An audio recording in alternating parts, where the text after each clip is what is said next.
the relationships and the fact that we can share testimony. And when I say that sometimes they feel closer to us than our friends of 40 years, it's because we share this love for Jesus. God seems to be doing something, inviting us into something. But what does it look like as people form the church outside the walls of a building, in the midst of their everyday lives? We discovered that there are really 6 communal practices that people do when they respond to God together in any context. These are the things you will find followers of Jesus doing as they are being the church everywhere.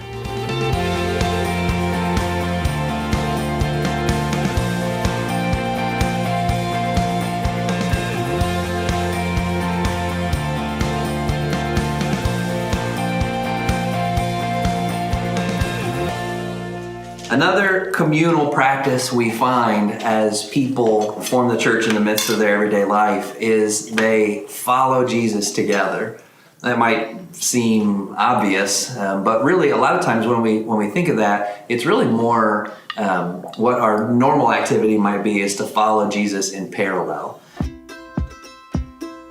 If you've ever seen 2-year-olds play, they grab a toy, they're in a room together, they're sitting next to each other, and they're playing. Well, are they playing together? Well, maybe, but maybe not. But as they get a little bit older, they begin to notice the people next to them and say, hey, well, what if we played with that together? And we find the same thing happening in personal churches. We find that people then begin to say, well, I know I need to pray. I know I need to read my Bible. I know I need to do evangelism. What if rather than I do that by myself and you do that by yourself and you do that by yourself, what if we did it together? So I'd love to know for you guys, how have you experienced that in your context? We're not the type to do a weekly or we're going to all get in the Word together every morning, etc. It's not a very, we're not very structured, I guess you could say. So it doesn't look like that for us, but what it does look like is, hey, I was reading the scripture and I thought of you and here's why. And we instantly engage together in the scriptures in that way. When something's going on in someone's life, it's not, hey, let me tell you about this burden. It's, hey, will you pray for me and what's going on? And here's what's going on. And then it's, yeah, do you want to pray right now? It's more of a in the moment. We can't really separate it from our relationships. You can't underestimate the power of following Jesus together, even as couples. Because you might think, well, my wife and I, we're together, we're following Jesus together. Well, you even as a couple, you need other couples, other folks around you to just help you to continue to follow Jesus together, because it's not easy. So Sharon, take us through your story of this journey for you of following Jesus together with other people. Well, it's just been incredible for us because most of us come from other backgrounds. My husband and I have been in Northland for at least, 28 years, I think. And so we were doing church the best that we knew how, but it was, Sunday and in scripture, but on our own.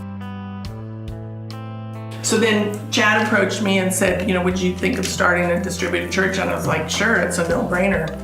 So we started out with 12, and we've been going 2 years now. We meet the second Friday of every month and do the meal, the whole deal. Many of us have come from a background of being cultural Christians, if you will. Mm-hmm. And we're all at different levels in terms of what we know about the Lord and our relationship with the Lord. But this community gets it.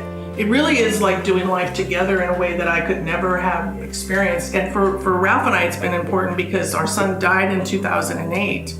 So we were like, okay, now what? And then God did some amazing things through that process of grieving that were just extraordinary.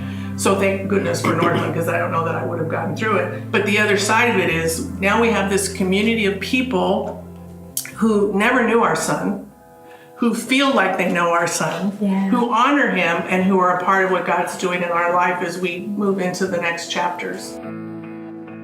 There's a very nuanced kind of accountability that I'm witnessing that I think is just really awesome. And then going, deeper in the scripture. Like we had one of our guys who had a King James Bible, and he's fairly new to Scripture. And I'm thinking, wow, I don't know. I mean, that to me is a little harder to read. So we were all at church one day and ran into each other. My husband and I just ran in and got him an NIV because that's what I started with.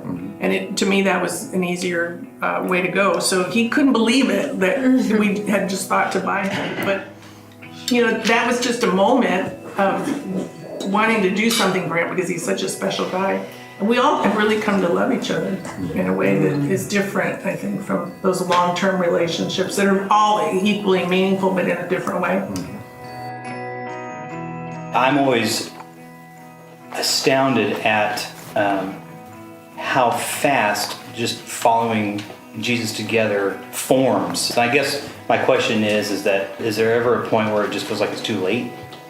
I don't think it's ever too late because it's between you and the Lord, right? So when you get there, you get there. It's never too early, never too late. The point is to get there.